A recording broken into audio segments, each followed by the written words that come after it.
Successful routines motivation కంటే కూడా ముందు రోజు నైట్ చేసుకునే ప్రిపరేషన్స్లో ఉంటాయి.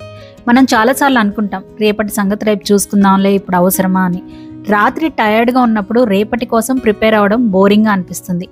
కానీ నిజం చెప్పాలంటే కేవలం కొన్ని నిమిషాల ప్రిపరేషన్ రేపటి రోజుని చాలా స్మూత్గా మార్చగలదు. రేపటి బ్రేక్ఫాస్ట్కి కొన్ని ప్రిపరేషన్స్, వర్కౌట్ డ్రెస్ రెడీగా పెట్టుకోవడం, డైనింగ్ టేబుల్ నీట్గా వైప్ చేసి పెట్టుకోవడం, కిచెన్ సర్దుకొని మార్నింగ్కి రెడీగా పెట్టుకోవడం, తీసుకెళ్లాల్సిన ఇంపార్టెంట్ వస్తువులు ఒక ప్లేస్లో పెట్టడం, ఫాలో అవ్వాల్సిన హ్యాబిట్స్ని ఈజీ చేస్తూ కొన్ని క్యూస్ వదలడం. ఇవన్నీ చిన్న పనుల్లాగా అనిపిస్తాయి, కానీ మార్నింగ్ హర్రీలో ఉన్నప్పుడు వాటి వాల్యూ అర్థమవుతుంది.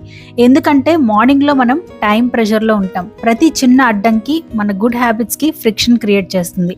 కానీ ముందు రోజు ప్రిపరేషన్ ఉంటే నిర్ణయాలు తక్కువ ఉంటాయి, ఎక్స్క్యూజెస్ తక్కువ ఉంటాయి, యాక్షన్ ఈజీ అవుతుంది. గుర్తుపెట్టుకోండి, రేపటి కోసం ప్రిపరేషన్ అంటే మన ఫ్యూచర్ సెల్ఫ్ సక్సెస్ అయ్యే ఛాన్స్ని పెంచడం.